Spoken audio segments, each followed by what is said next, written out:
So I need to go to that requisition person. I need to go talk to Adon. And then after all of that, I can talk to Solus, I think. And then I'll create some armor or something. I shall embrace the light. I shall weather the storm. What the hell did he say? He was raising the light. Yeah, good luck with that, buddy. I knew that. Can I help you with something? And crossed my Yeah. path. Oh wait. I think I have to click on the table. Get out of my face. All right. Inquisition weapons.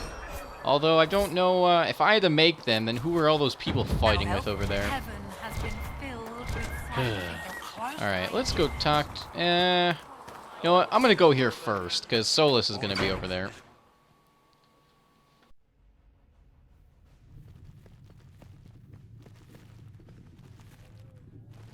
Does it trouble you?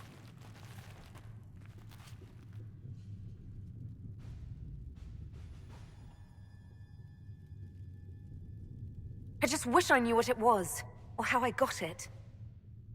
We will find out. What's important is that your mark is now stable, as is the breach. You've given us time, and Solas believes a second attempt might succeed, provided the mark has more power. The same level of power used to open the breach in the first place. That is not easy to come by.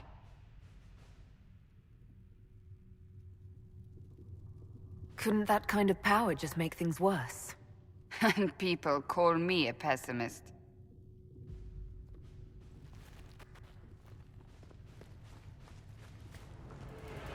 You've met Commander Cullen, leader of the Inquisition's forces. It was only for a moment on the field. I'm pleased you survived. This is Lady Josephine Montelier, our ambassador and chief diplomat. You're even taller than I'd heard. And of course, you know Sister Liliana. My position here involves a degree of... She is our spy master. Yes, tactfully put, Cassandra. Cassandra tells me you have a plan. I mentioned that your mark needs more power to close the breach for good. Which means we must approach the rebel mages for help. And I still disagree. The Templars could serve just as well. We need power, Commander.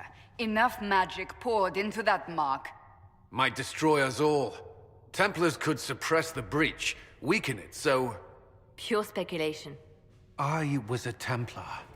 I know what they're capable of. Unfortunately, neither group will even speak to us yet. The Chantry has denounced the Inquisition, and you specifically.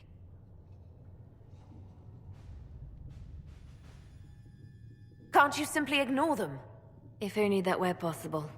Some are calling you, a Kunari, the Herald of Andraste. That frightens the Chantry. The remaining clerics have declared it blasphemy, and we, heretics, for harboring you. Chancellor Roderick's doing, no doubt. It limits our options. Approaching the mages or Templars for help is currently out of the question. Just how am I the Herald of Andraste? People saw what you did at the temple, how you stopped the breach from growing. They have also heard about the woman seen in the rift when we first found you. They believe that was Andraste. Even if we tried to stop that view from spreading... Which we have not. The point is, everyone is talking about you. It's quite the title, isn't it? How do you feel about that?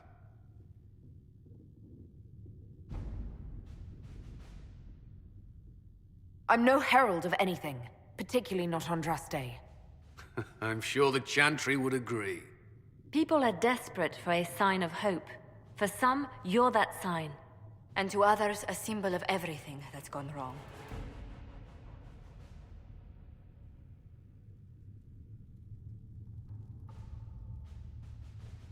Will the Chantry attack us? With what? They have only words at their disposal. And yet, they may bury us with them. There is something you can do. A Chantry cleric by the name of Mother Giselle has asked to speak to you. She is not far, and knows those involved far better than I. Her assistance could be invaluable. Why would someone from the Chantry help a declared heretic? I understand she's a reasonable thought. Perhaps she does not agree with her sisters. You will find Mother Giselle tending to the wounded in the hinterlands near Redcliffe. Look for other opportunities to expand the Inquisition's influence while you're there. We need agents to extend our reach beyond this valley, and you're better suited than anyone to recruit them. In the meantime, let's think of other options. I won't leave this all to the Herald.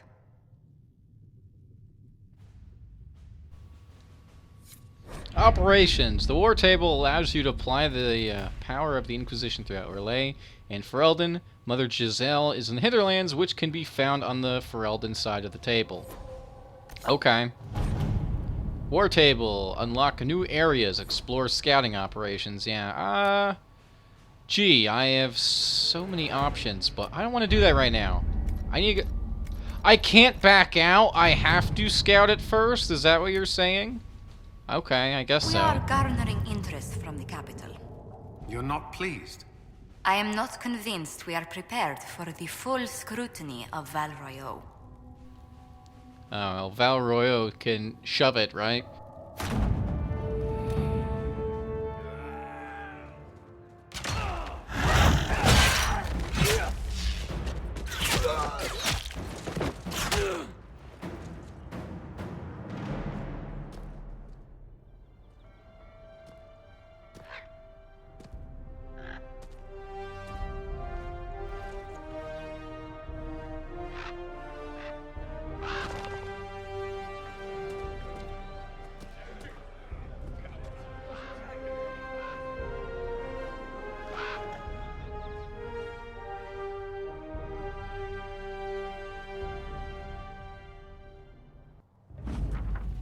Oh boy! We avoided the... Oh man, I don't want to read this shit. Alright, I'm not reading that shit. No, I do not want to travel there. In fact, I want to do the opposite of that. I want to get the fuck out of here. And I want to go talk to Solus and Adon. But first, I need to restart my recording. So, I will be right back. Alright guys, here we are at Adon and Solus. First, we're going to talk to Solus, though. The chosen of Andraste.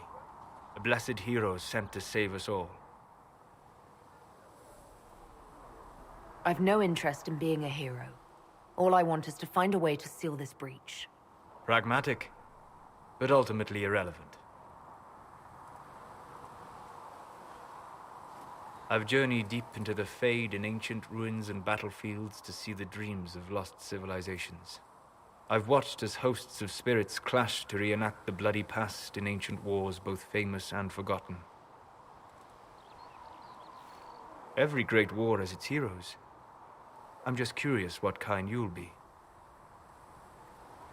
What do you mean, ruins and battlefields? Any building strong enough to withstand the rigors of time has a history. Every battlefield is steeped in death. Both attract spirits. They press against the veil, weakening the barrier between our worlds. When I dream in such places, I go deep into the Fade. I can find memories no other living being has ever seen. You fall asleep in the middle of ancient ruins. Isn't that dangerous? I do set wards.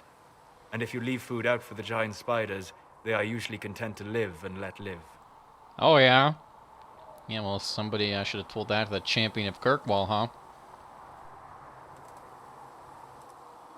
I've never heard of anyone going so far into the Fade. That's extraordinary. Thank you. It's not a common field of study for obvious reasons. Not so flashy as throwing fire or lightning. The thrill of finding remnants of a 1,000-year-old dream? I would not trade it for anything. I will stay then. At least until the breach has been closed. Was that in doubt? I am an apostate mage surrounded by Chantry forces, and unlike you, I do not have a divine mark protecting me. Cassandra has been accommodating, but you understand my caution. The giant hole in the sky trumps any other concerns. We can worry about the rest later. Yes. Who can say what this world will look like when we are done fighting for it? But now let us hope either the mages or the Templars have the power to seal the breach. Closing the breach is our primary goal. But I hope we might also discover what was used to create it. Any artifact of such power is dangerous. The destruction of the Conclave proves that much. You don't think whatever created the explosion was destroyed in the blast? You survived, did you not? The artifact that created the breach is unlike anything seen in this age. I will not believe it destroyed until I see the shattered fragments with my own eyes.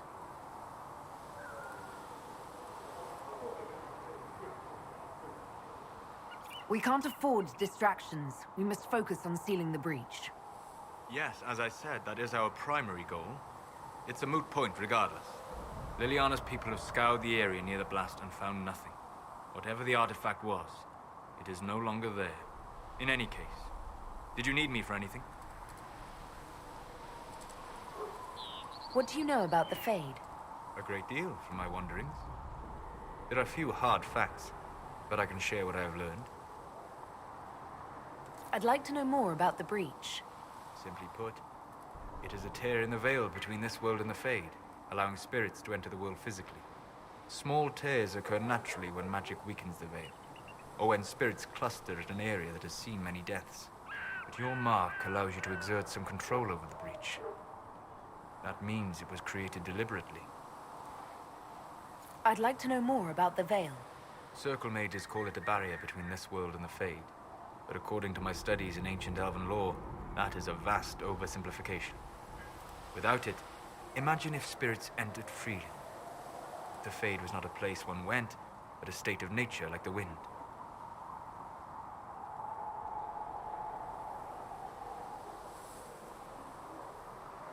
I don't know if I can imagine that. Try.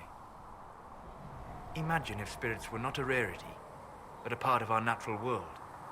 Like a fast-flowing river. Yes, it can drown careless children, but it can also carry a merchant's goods or grind a miller's flour. That is what the world could be if the veil were not present. For better or worse. I'd like to know more about demons. The Chantry says that demons hate the natural world and seek to bring their chaos and destruction to the living. But such simplistic labels misconstrue their motivations, and in so doing, do all a great disservice. Spirits wish to join the living, and a demon is that wish gone wrong.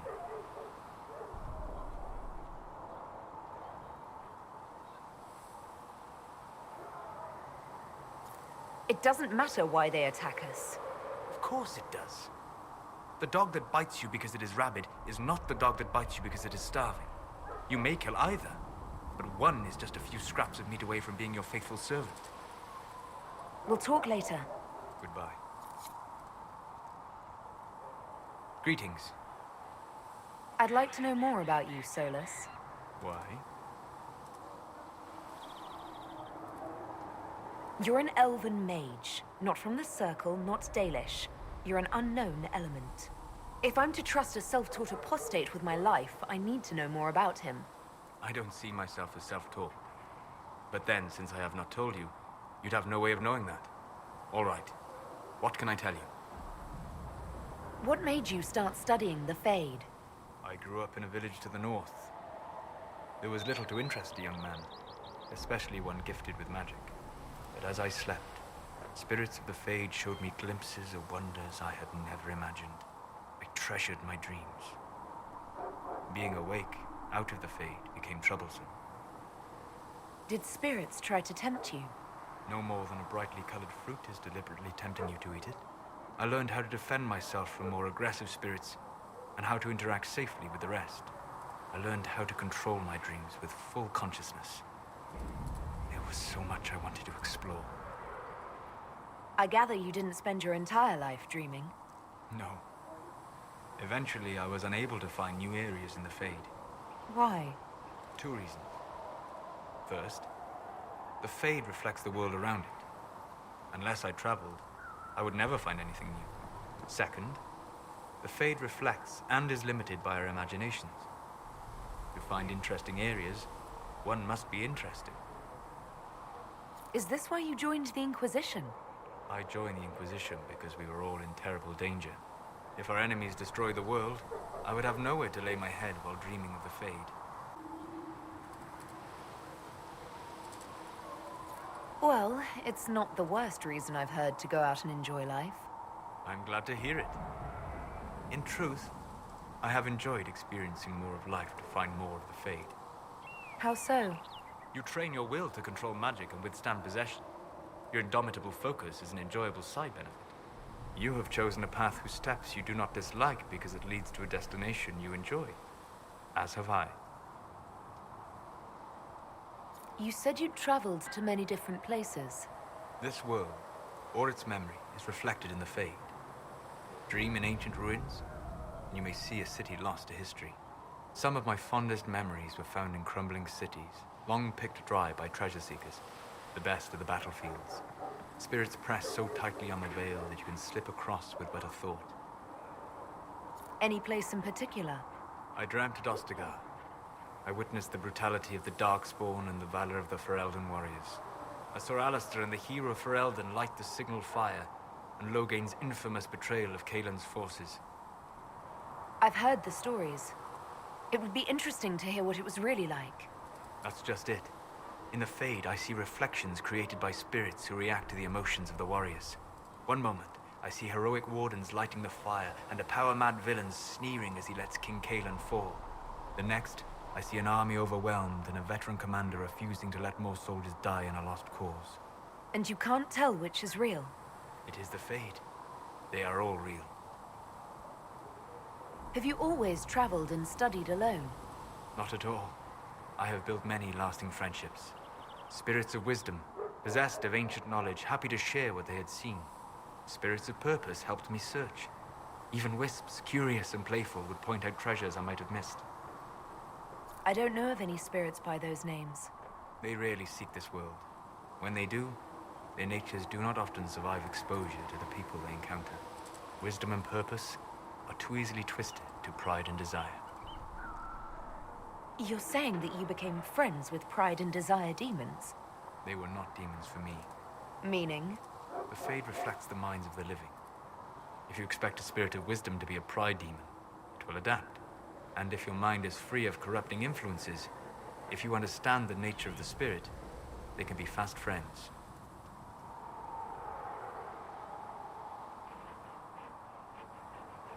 You trust these spirits not to possess you the first time you accidentally make a wish?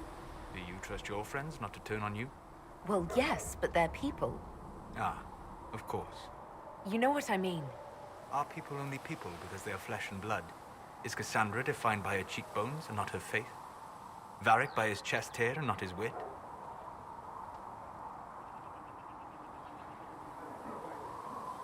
Spirits are bound by their nature. You said it yourself. They're shaped by contact with real people. Just as Liliana was shaped by contact with divine Justinian. As those who serve the Inquisition are shaped by you. If I change your mind in this conversation, does that mean you're no more real than a spirit? You've thought about this. On occasion, yes. We'll talk later. Goodbye. What can I do for you? We'll talk later. Yeah. So he was talking about, like, desire demons and shit. How they could be friendly and whatnot. I would actually really, really like a desire demon party member. That would be the shit. Along with an awakened darkspawn. But, you know, BioWare's not that creative. They would rather just give us a bunch of humans and a couple of elves. Those nerds. So, fuck off. Adon, I've done your stuff. You're back. And in one piece. Yes. You said you thought Master Tajan was working on something special. If it helps, I found his notes. The old codger was on the edge of a breakthrough here, but he couldn't see it. You want some of these mixed up? You just give the word. Farewell. Okay. Equip potions. Potion assignment. I am not going to be using lyrium potions. That just increases magic damage for a short time. I'm going to go with regeneration potions. Those are pretty good. I guess, you know, you can use them, you know, if there's a certain fight and then you're like half health, may as well use that instead of using up a regular old healing potion. So what can we do now? I think let's see. That's Liliana. Oh yeah, I do have to talk to Liliana. Josephine. Yeah, I'll go to the war room after I talk to Liliana. and Cassandra and Cullen. So, I will BRB at... Oh, wait, no, but Liliana's right over here. So, hold that thought. Blessed are the peacekeepers, the champions of the just. Blessed are the righteous, the lights in the shadow. In their blood, the Maker's will is written. Is that what you want from us? Blood? To die so that your will is done? Is death your only blessing? You speak for Andraste, no? What does the Maker's prophet have to say about all of this? What's his game? How is this a game? Do you see the sky? What about the temple ruins? The bones lying in the dust? Even if you didn't support the Divine's peace, you wouldn't call this right. Who could? So many innocent lives. The faithful murdered where the holiest of holies once stood. If the Maker willed this, what is it if not a game or a cruel joke? Awful things happen every day. Get used to it. Get used to being a pawn? To be discarded when the Maker's done with you? The Chantry teaches that the Maker abandoned us. He demands repentance for our sins. He demands it all. Our lives, our deaths. Justinia gave him everything she had, and he let her die. Maybe you should be angry at the people who murdered her. If the Maker doesn't intervene to save the best of his servants, what good is he? I used to believe I was chosen, just as some say you are. I thought I was fulfilling his purpose for me, working with the Divine, helping people. But now she's dead. It was all for nothing. Serving the Maker meant nothing. I'm not really the best person to talk to. Doesn't the Chantry have people for this? So I should let a priest comfort me? No, this is my burden. I regret that I even let you see me like this. It was a moment of weakness. It won't happen again. Come, to work then. We will speak later.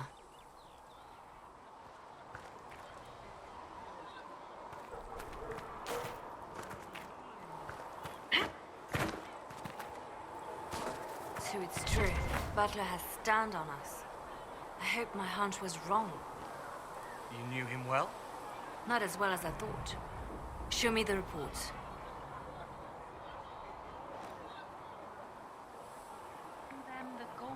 There were so many questions surrounding Farria's death. Did he think we wouldn't notice? He's killed Farria, one of my best agents, and knows where the others are. You know what must be done. Make it clean. Painless if you can. We were friends once.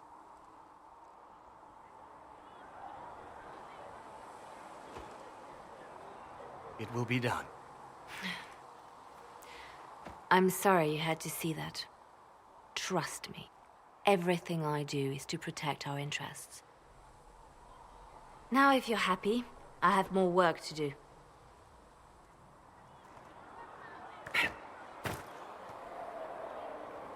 Reports of fade rifts and demons keep coming. The people are terrified, and it's only getting worse. The only thing that will calm their fears now is the hope that someone out there can save them. You have to be that someone. No one else has any power over the rifts. Seal them. Your legend will spread, and Thedas will learn to trust the Inquisition.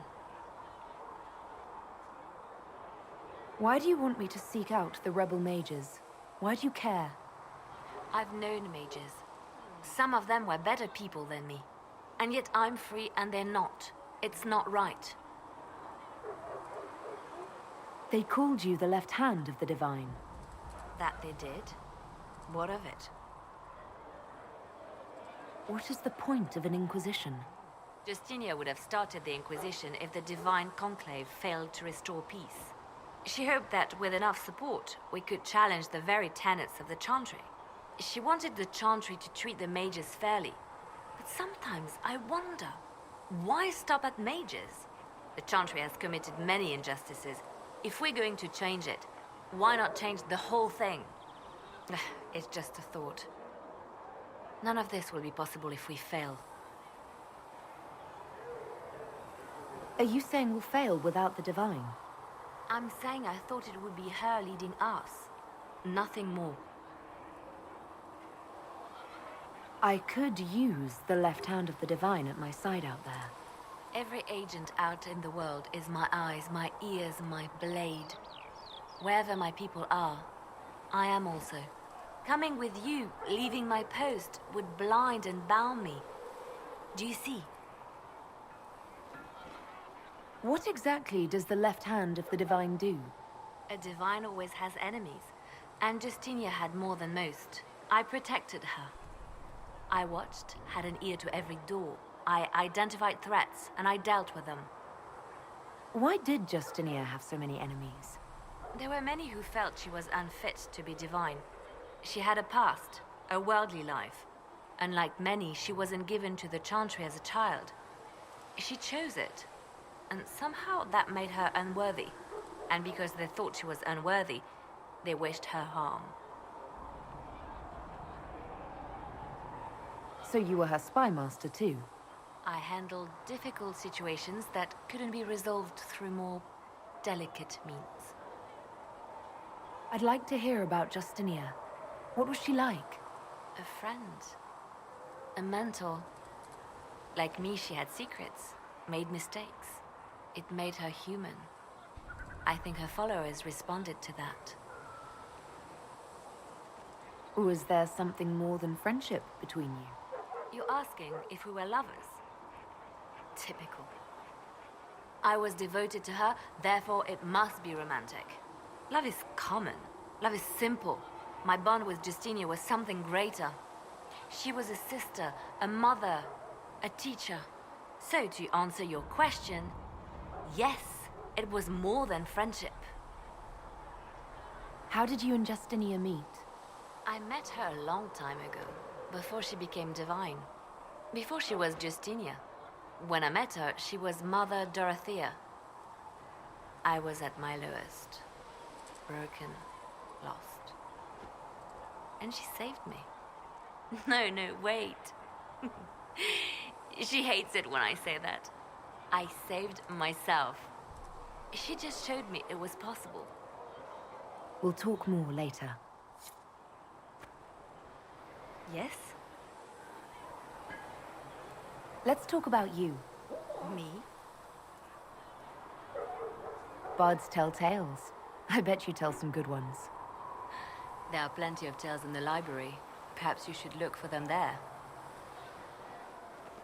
What did you do before you worked for the Divine? I was a bard, an Orlesian spy for many years. For a time, I also served a small cloister in Lothering.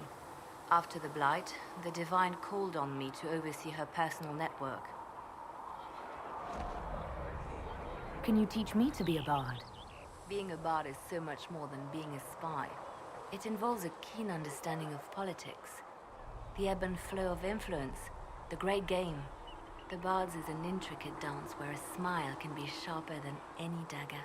The best way to learn is to immerse yourself in it. Perhaps when this is all over, I'll teach you. I should leave you to your work. We can always talk later. Did you need something? You seem to know a great many people. I have made friends, and on occasion enemies. It's unavoidable. You have a history with the Warden who entered the Blight, don't you? She's always in my thoughts. Even when we're far apart. My love is on a quest of her own. When the Inquisition has no further need of me, I will join her. For good this time. I have lost enough. I will not lose her as well. They say you spent some time in Lothering. Did you know the champion? We spoke a few times. I seldom left the Chantry, and we never became more than casual acquaintances. I saw more of the Hawk twins. Bethany in particular. She would spend time in meditation at the Chantry, and she seemed to like my stories. The other one, the young man, he was a little surly. I did encounter the champion again later in Kirkwall. Those were terrible times. Was this when the Chantry was destroyed? No, that happened later. But even then, the news coming out of Kirkwall was Disheartening. There were some in Val Rayo who wanted the Divine to declare an exalted march on Kirkwall. Justina sent me there to see if that could be avoided, to gather evidence to calm those agitating for war. I guess it didn't matter in the end. We can continue this conversation later. You know where I am. Did you need something? You seem to know a great many people. I have made friends, and on occasion enemies. It's one of... You seem to know Josephine quite well. I met her a long time ago, but we didn't become good friends until years later. After the Blight, in fact. I'd just returned to Val Rayo, and she welcomed me back by throwing a diplomatic ball. She was the Antivan ambassador at the time, you see. The ball was... all right. Too many politicians. At midnight, Josie and I left to find a real party. We've been friends ever since. What do you consider a real party? It's not a real party until someone's small clothes are pinned to a chantry board. And that's all I'm saying about it. We can continue. You know where I am. I'm listening. Anything I should know? I've nothing to report at the moment. I'll leave you to your work.